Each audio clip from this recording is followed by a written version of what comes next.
out on course with Yaz, and we're going to have a look through some of the fences which she thinks could be a bit more of a testing question.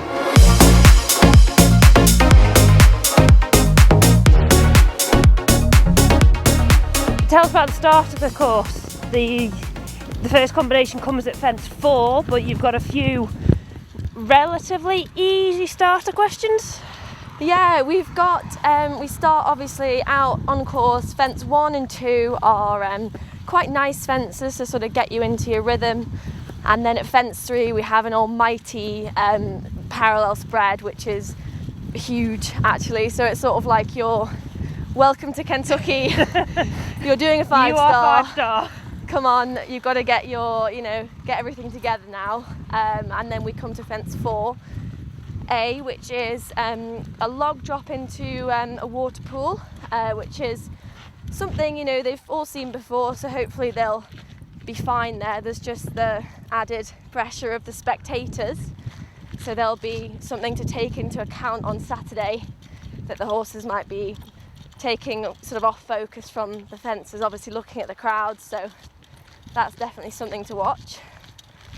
And then we have B coming out of the water, 4B, which is an open corner, which is running up the slope out of the water, and the ground is just ever so slightly dropping away to the right. So we're approaching halfway and we have another big open gappy oxer. Yeah, so we're getting to sort of halfway point around the course now. The horses should be well in their rhythm, hopefully jumping really well. So we've got this nice wide big oxer here, sort of on the running down the hill, but hopefully they'll, we'll see a nice stride up to this and they'll just fly over it. So we've got a nice bit of ground line here with these logs, and then yeah, ride away from it up to Pete's Hollow at 13.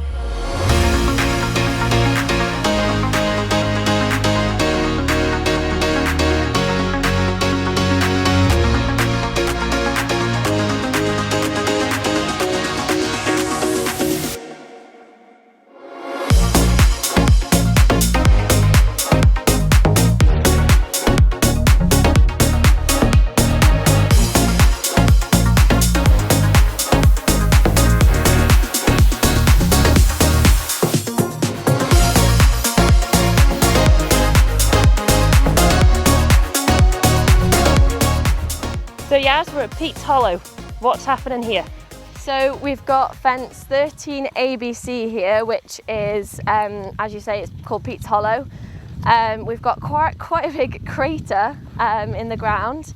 Running up to the crater, we've got a bit of a steeper sort of slope, and then we've got a fairly big sort of roll-top house on the very peak of the brow. So we've got to come with enough impulsion and power that they don't sort of go, oh my God, that's such a long way down, I'm not sure if I want to do that. So we've got to come and really give them confidence coming up to here. And then on the other side, we've just got sort of a very straightish line down to B, which is a corner, brush corner, right in the middle of the crater. That side they're going to ride on quite a forward 3, or maybe a little bit more of a holding 4. And then just after the corner, we actually bend up to the left, and then we have quite a skinny upright box on the way out, which is again just at the top of the hill. So we're not finished after the corner. We need to make sure that we land, move up to C, and get out and ride away. And a downhill exit to get your puff back. Definitely, yeah. It'll be good for the horses to get their breath back. Actually, the longer their stride gets, the more oxygen they can get through their lungs and then retain the energy. So it'll be nice for them to have a little bit more of a breather before we've got a couple more combinations down further on. Okay, let's keep going.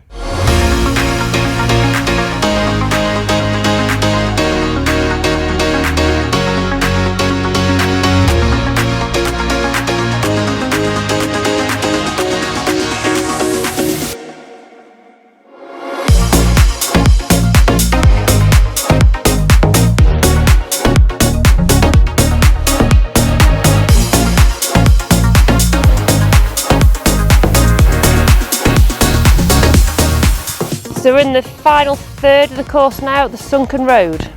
Yep, so we're at the Sunken Road, which is 16 ABC. We've got sort of quite a decent sized log on a bounce distance to the drop down to the Sunken Road. and then we've got a forward sort of moving 3 strides up to the sort of skinny triple bar at the top of the hill there. So we need to be sort of punchy on the way in, make sure we get a good jump off the bank. Most important thing here is to stay straight and we don't lose our line when we jump off the bank. And then again, it's sort of quite moving forward 3 strides up to sea, so we need to land and move up the hill to the skinny triple bar. And a few more questions yet left in store. Oh yeah, we've got a couple more left to go. So it's nice that we're, this is a good fence, a good testing fence for them, but we're sort of next onto the water fence at the head of the lake. Let's go take a look. We are at fence 18 and 19 ABC, the Land Rover head of the lake. So we come down from sort of like a bit of a decline in the terrain here down to 18, which is a sort of roll top with quite a steep drop on the other side of it into the water. And then we have a couple of strides to sort of gather ourselves back together. Then we have 19A, which is quite, it's sort of positioned on quite a steep lip coming out of the water. So we'll need to make sure we have a good bit of pace and momentum to get up to that nicely and have a good jump there. On the other side of 19A, it's sort of like a curving 5 or 6 strides it'll be to an open corner. So that's the B element, so we're unable to sort of circle there or anything, so that's part of the 19ABC element.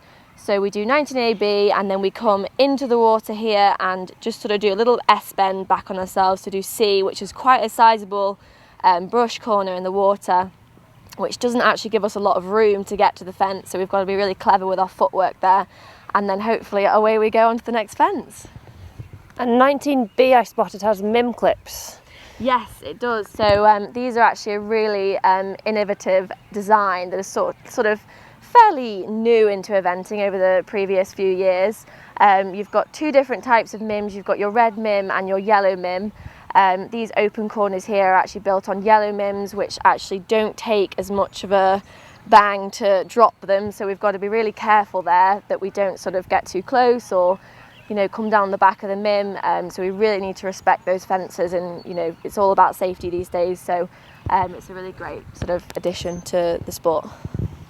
But also no cutting corners and no leaving a leg. No, exactly. So there's a couple of these sort of mim clips around the course. We've obviously got the yellow ones here, and then there's a couple of the red ones. As I say, they are a bit more sturdy, the red ones. These yellow ones are a little bit easier to tap down, so yeah.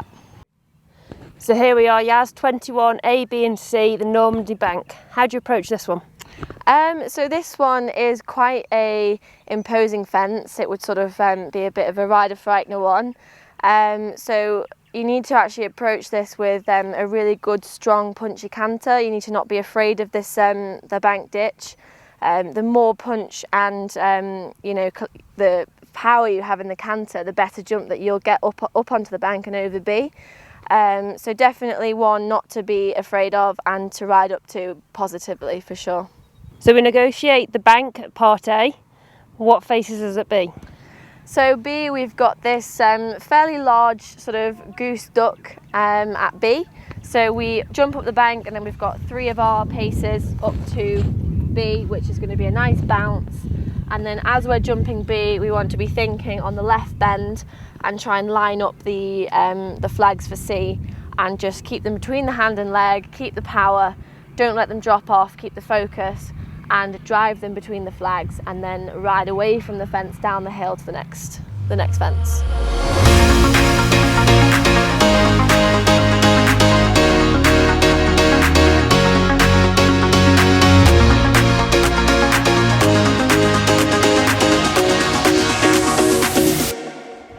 So here we are, Yaz, at 23, A, B and C, the Coastquin Cove. Talk us through this one.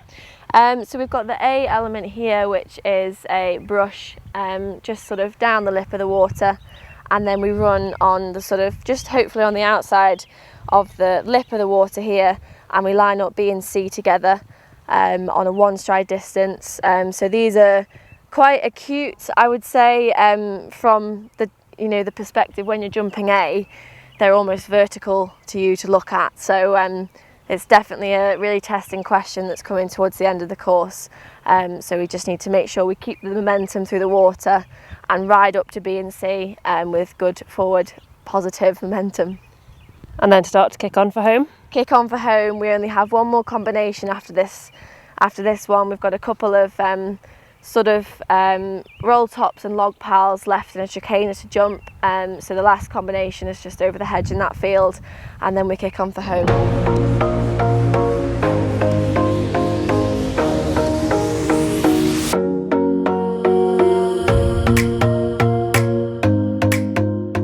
So Yas, thank you very much for your time and showing us around this course. I think a lot of people will be interested to see your side of things, the size of the fences, kind of the rider's eye. What we see on the TV is not really what we see up at Pete's Cove. Was it Pete's Cove? Yeah, that's right. Yeah, it's so much different in real life. I think the camera sometimes distorts the view quite a lot. So for the real life viewing, it's really huge in person. It is. I'm glad we went and walked up there. Thank you very much for your time and best of luck this afternoon.